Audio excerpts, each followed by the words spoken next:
Heart की disease दो में हम लेंगे। एक तो हो गया फिजिकल डिजीज, मतलब हार्ट की मसल्स में कोई ऐसी डिजीज है, मीन्स ब्लॉकेज है या हार्ट डैमेज है या वॉट एवर जो कुछ भी है। एक दूसरा है हार्ट में जो प्रॉब्लम कि आपके माइंड से आ रही, कि आपका ओवर सेंसिटिव माइंड, यूं कहो कि आपके अंदर इतना ज्यादा ओवर सेंसिटिविटी है, ओवर सेंसिटिव इमोशंस हैं कि आपके हार्ट पर उसका ज्यादा रिएक्शंस होता है। फिजिकल प्रॉब्लम नहीं है, पर यहाँ इतनी ज्यादा एक्टिविटी हो रही, इमोशनल एक्टिविटी, सेंसिटिविटी इतना ज्यादा है कि ऑल द टाइम हार्ट पर प्रेशर बना रहता है। इसीलिए अगर आप ऐसे लोगों को देखो तो इनकी हार्ट बीट आपको अधिक मिलेगी, इनकी काफ मसल्स में ज्यादा पेन होता है रेदर देन हार्ट की डिजीज वाला आदमी। हार्ट की डिजीज वाले आदमी को तो पता ही नहीं चलता, क्योंकि 8-10 सालों से वो इतना ज्यादा इनसेंसिटिव हो गया है, बॉडी के सिग्नल्स को वो रिसीव ही नहीं करता। इनसेंसिटिव हो गया है यहाँ से कि बॉडी में कोई भी सिग्नल आता है उसको वो रिसीव नहीं करता है, पता ही नहीं चलता उसको क्या हो रहा है क्या नहीं हो रहा है। अब कॉन्स्टिपेशन है, एक यंग लड़के को कॉन्स्टिपेशन हो तो उसे बहुत अजीब लगता है, उसको लगता है कि सब बेकार है, डिप्रेशन होने लगता है। लेकिन बूढ़ों को कॉन्स्टिपेशन होता है, उनको कोई फर्क ही नहीं, क्योंकि वो यूज्ड टू हो गए हैं, यही उनको लगता है यही हमारा है, नेचर, हैबिट बन गई। पर यंग बच्चे को जो बिल्कुल क्लीन रहना चाहता है, बिल्कुल फ्रेश रहना चाहता है, उसको अगर पॉटी ना हो तो उसको लगेगा यार सब बेकार है। हमारे पास बहुत सारे लोग आते हैं इसी से डिप्रेशन में रहते हैं कि पेट नहीं साफ हो रहा। तो ओवर सेंसिटिविटी इतनी यहाँ ज्यादा है कि हार्ट पर प्रेशर हमेशा बना रहता है। अब जरा देखो इन दोनों एक्टिविटी में, अगर हम माने पहले वाले ओवर सेंसिटिविटी की वजह से हार्ट पर अगर प्रेशर आ रहा है, हार्ट पर अगर रिएक्शंस हो रहे हैं, तो इसका मतलब है कि आपके अंदर जो वॉलेंटरी एक्शन है आप खुद डेवलप कर रहे हो ना, तो वॉलेंटरी जो मूवमेंट है उसके कारण इनवॉलेंटरी मसल्स पर रिएक्शंस हो रहे। इसको ये नहीं कह सकते कि इनवॉलेंटरी एक्टिविटी है, ये ऑटोमेटिक हो रहा है, ऐसा नहीं कह सकते आप। वॉलेंटरी एक्टिविटी से आपकी इनवॉलेंटरी मसल्स पे रिएक्शंस हो रहा है, दैट्स इट, ये मैनेजेबल है। अब अगर आप देखें तो बहुत ज्यादा वॉलेंटरी मसल्स की एक्टिविटी जब आप कराते हो और इस पे आता है, तो ऐसे ही लोगों के भोजन में भी दोष होते हैं, इसलिए क्योंकि बहुत ज्यादा एक्सेस इमोशनल आदमी ज्यादा मीठा खाएगा। वो ऐसा है ही नहीं कि बिना मीठे से बच जाए, या तो बहुत एक्सेस तीखा खाएगा या तो बहुत एक्सेस मीठा खाएगा। जैसे जितने भी ओवर एंग्सियस और ओवर सेंसिटिव होते हैं रात में मीठे के ऊपर कूदते हैं। मीठे के ऊपर इसलिए कूदते हैं क्योंकि उनको एनर्जी चाहिए, उनको इंस्टेंट एनर्जी चाहिए होता है। तो जब वो मीठा खाते हैं तो उनकी पल्पिटेशन कम होती है, नॉर्मल होती है, एनर्जी मिल जाती है, क्योंकि यहां से उनको कमी महसूस हो रही है। अच्छा, दोनों एक्टिविटी में जरा देखो, चाहे वो वॉलेंटरी मसल्स के थ्रू आ रहा हो, चाहे वो थिंकिंग प्रोसेस के थ्रू हार्ट पर प्रेशर हुआ हो, या फिजिकल कोई रीजन, फिजिकल रीजन या खाने पीने से या बहुत दिनों से प्रॉब्लम्स आ रही हैं, इस पे आपका रिदम गड़बड़ है या कोई ब्लॉकेज है, कोई भी प्रॉब्लम है, किसी भी सिचुएशन में आसन है एक ही आसन, लेकिन उसके दो तरीके वेरिएशंस है एक ही आसन। पहला आसन हील अप एंड डाउन, हाँ ताड़ासन, लेकिन ये ट्रेडिशनल नहीं, ट्रेडिशनल में हील अप एंड डाउन नहीं होता। ट्रेडिशनल हमारे ट्रेडिशन में सिर्फ हील अप एंड होल्ड होता है, बॉडी को स्ट्रेच करते हैं, हाँ दोनों हाथों को स्ट्रेच कर दिया और जैसे आप लोग करते हैं और होल्ड कर दिया। लेकिन हम लोगों के यहाँ ऐसे नहीं, बिल्कुल नहीं। हम लोग क्या करते हैं, बॉडी को स्ट्रेच नहीं कराते हाथ से ऊपर, क्योंकि अगर हाथ से स्ट्रेच कराओगे तो आपकी डायफ्राम ऊपर चलेगी। तो ऑलरेडी अगर कोई आदमी ओवर सेंसिटिव है तो ओवर सेंसिटिविटी का अर्थ है कि उसका जो नेवल के ऊपर वाला हिस्सा डैमेज्ड है, मतलब स्ट्रेस्ड है, नेवल भी ऊपर मिलेगी उसकी, आप उसके चेस्ट एरिया भी तो ओवर सेंसिटिव है, अपर बैक सेंसिटिव है। तो हम क्या करते हैं कि हम अपर बॉडी की स्ट्रेचिंग बंद कर देते हैं। मान लो दोनों हाथ को कमर पे रखवा दिए, अब हील अप एंड डाउन करवा दिया उसे, ठीक है ना। अब ये heel up and down counting में नहीं करते, अब हमने कह दिया कि इसे 10 मिनट करना है तुमको, एट स्ट्रेच। अब 10 मिनट हो नहीं सकता उससे, 10 मिनट में तो हालत खराब हो जाएगी। 10 मिनट तो मेरा करना मुश्किल है एट स्ट्रेच। जिस स्पीड में मैं कराता हूँ उस स्पीड में मेरा भी करना क्या करें, मुश्किल के मतलब कर तो लेंगे ही बट टफ होगा। तो हम क्या करते हैं, 3 मिनट का एट स्ट्रेच कर दिए या 2 मिनट का कर दिया। सपोज यहाँ पे 3 मिनट का बनाते हैं। तो मान लो हील को धीरे धीरे अप किया और धीरे धीरे डाउन किया। मीन्स कि उसकी जो लिफ्टिंग है और उसकी रिलैक्सेशन डाउन करने का, अप और डाउन करने की स्पीड एक फिक्स कर दी। अब ये दोनों इक्वल स्पीड में हमने 3 मिनट कर दिया और फिर 30 सेकेंड आराम किया, फिर 3 मिनट कर दिया। ऐसे ही 3 सेट या 4 सेट उसे करवा दिया। अब वो एक्सट्रीम हीट जनरेट हो जाएगी उस काफ मसल्स। तो काफ मसल्स में जितने भी ब्लड की लाइन है, पाइप है, उनमें हीट जनरेट हो गई। अब ब्लड प्रेशर कंट्रोल होने लगा। अब आपका हार्ट का जितना भी हार्ट और ब्रेन का है, चाहे वो एंग्सियस हो, चाहे ओवर सेंसिटिविटी है, चाहे नींद है, अगर उसके कारण नींद में भी प्रॉब्लम है तो सॉल्व हो जाएगी। एक लेडी सुसाइडल टेंडेंसी की थी, बिना बताए केवल वीडियो देख करके वो 10 मिनट करती थी और उनका ठीक हो गया। 10 मिनट एटलीस्ट अपने आप ही आया होगा। अब कोई सेंस काम कर गई होगी, आदमी की करी जाती है परेशानी में। अब कुछ साधन नहीं है तो क्या करेगा, बस ठीक हो गया। और वो भी रात में करती थी। रात में मैं नहीं कराता नॉर्मली, और उनके कहने पे रात में मैंने प्रयोग करवाना शुरू कर दिया। उसी लेडी के कहने पर रात में मैंने प्रयोग कराना शुरू कर दिया और रात में क्या रिजल्ट है, सुबह से ज्यादा रात में रिजल्ट है। लेकिन रात में मैंने उसके बाद मसाज करवाना शुरू कर दिया, क्योंकि उसके बाद आदमी चिल्लाता है तो काउंटर कराना पड़ता है। देखो जरा, आपने 3-3 मिनट के 4 सेट कर दिया, 12 मिनट का हो गया सपोज। अब इसका दूसरा वेरिएशन देखो, ये सबसे इंपॉर्टेंट।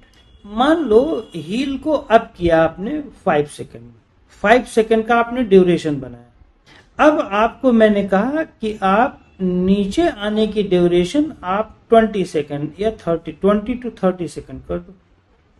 मीन्स इतना स्लो कर दो लेकिन एफर्टलेस रहे। एफर्टलेस तो कंप्लीट नहीं हो सकता क्योंकि कंट्रोल रहेगा ना आपका।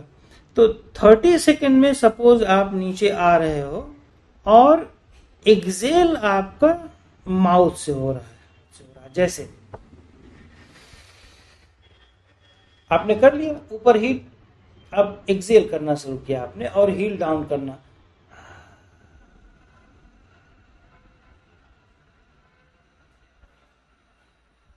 अब ऐसे ही करते करते आप हील को नीचे ला रहे हैं, एक्सेल करते करते।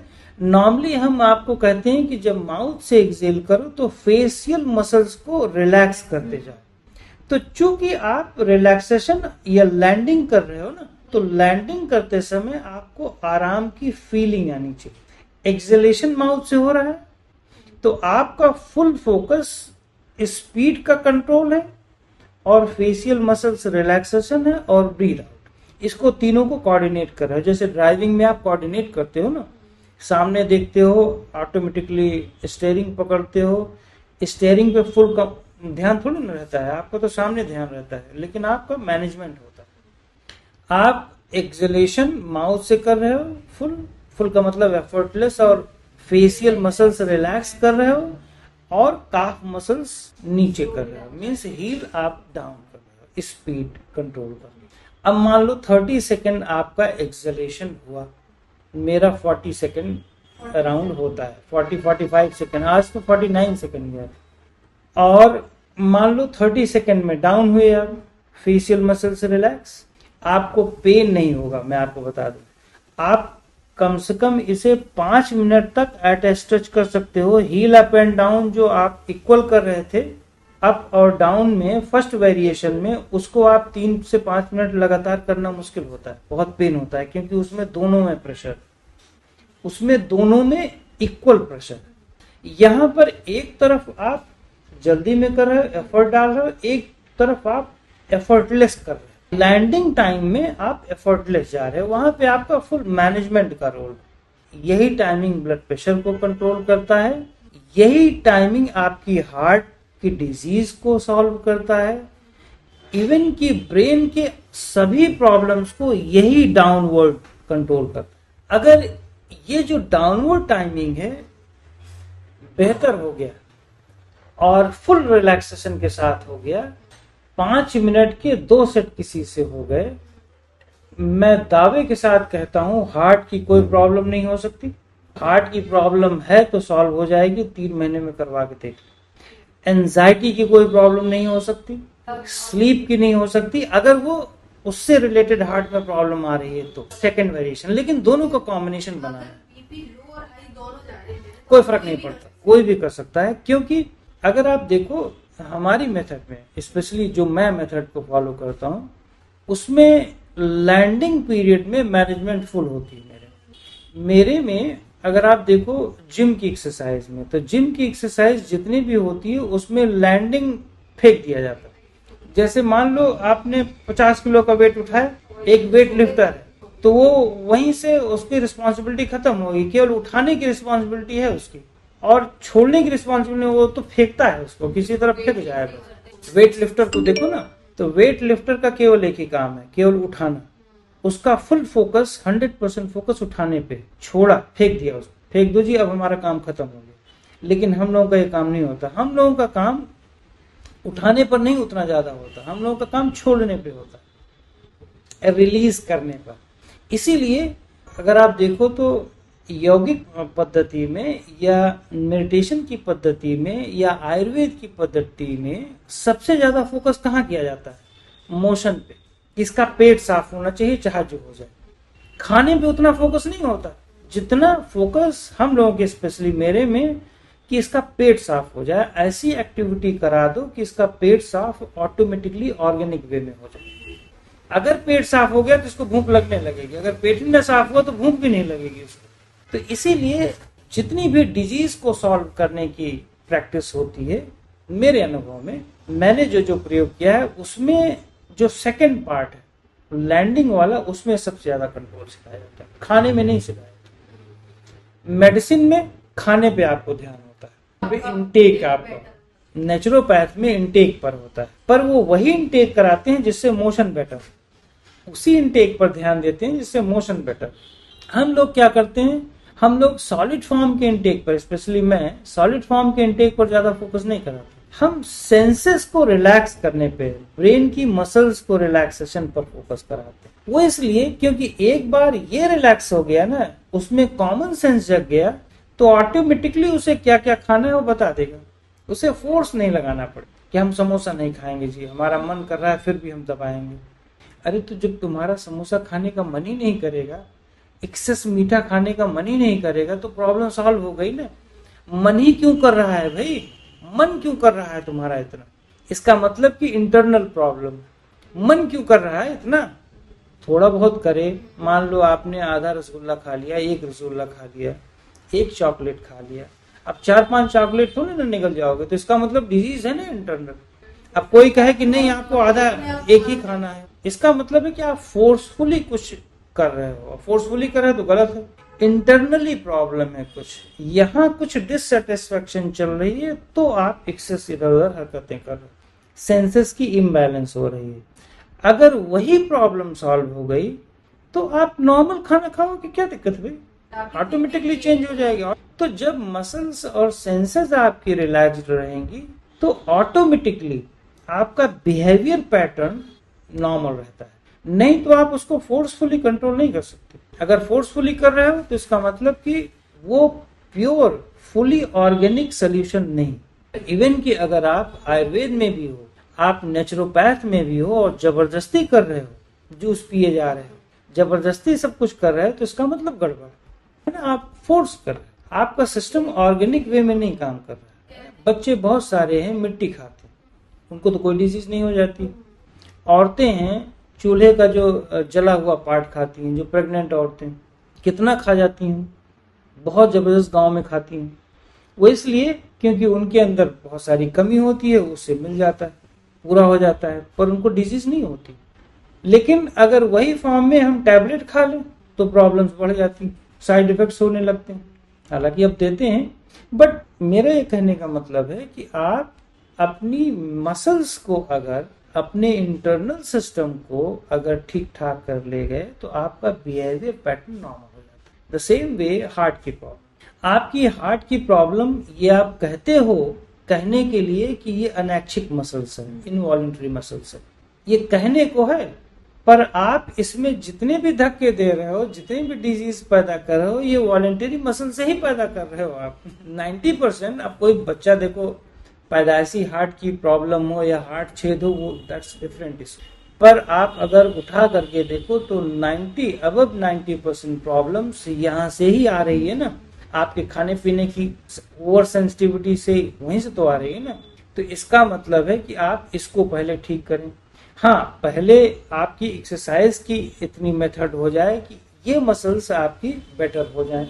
जब रिलैक्स हो जाएंगी तो ऑटोमेटिकली आपका प्रॉब्लम सॉल्व हो जाएगी। 2 आसन, पहला आसन काफ मसल्स की जो हील अप एंड डाउन है, सेम टाइम सेम प्रेशर, तो लैंडिंग पीरियड में भी वही सेम स्ट्रेस और अप में भी सेम, बट सेकेंड वेरिएशन में लैंडिंग पीरियड जितना स्लो डाउन हो जाए, ड्यूरेशन ज्यादा हो, लगभग अगर आप 5 सेकंड में ले रहे हो तो वो 6 गुना ज्यादा या 7 गुना ज्यादा हो जाए। और इससे हमें क्या क्या उसमें बेनिफिट होगा? आपने ब्लड प्रेशर बताया, ब्लड प्रेशर कंट्रोल हो जाएगा, आपके हार्ट में डिजीज जो पैल्पिटेशन बढ़ जाती है या जो वॉल्स में ब्लॉकेज होती हैं वो प्रॉब्लम सॉल्व होती है, जो आपके चेहरे पे स्वेलिंग आ जाती है, मतलब ये हार्ट से रिलेटेड जितनी भी इश्यूज होते हैं 101% सॉल्व हो जाता है सर। आसन बताया, तो इससे हमारी बॉडी में कहाँ पे इफेक्ट आता है जिससे हमारी heart? Calf muscles actually second heart ही, जितने भी वॉल्स होते हैं काफ मसल्स पे वर्क कर रहे हैं, हार्ट पे नहीं कर रहे हैं डायरेक्टली, काफ मसल्स के थ्रू हार्ट पे जा रहे हैं, वो सेकंड हार्ट ही है। अगर आप ओपन हार्ट सर्जरी कराते हैं तो यहीं से निकालते हैं ना, यहीं से पूरी पाइपलाइन होती है। जैसे अगर पैल्पिटेशन हो रही है, हाई ब्लड प्रेशर है, तो हाँ, उसको भी हम ये वाली बता सकते हैं? पैल्पिटेशन तो हार्ट से ही हो रही है ना, हार्ट से। तो अगर आपकी पैल्पिटेशन हो रही है तो उसमें भी तो यही सॉल्व होगा, क्योंकि हार्ट का ही प्रॉब्लम है, हार्ट की डिजीज नहीं है लेकिन हार्ट से ही दिक्कत आ रही है। तो अगर आप काफ मसल्स की मूवमेंट स्पेशली लैंडिंग टाइम में बहुत अच्छा हो जाता है तो आपका हार्ट और ब्रीदिंग ये तीन के तीनों कोऑर्डिनेट हो जाते हैं। ब्रीद आउट भी तो कोऑर्डिनेट कर रहे हो ना।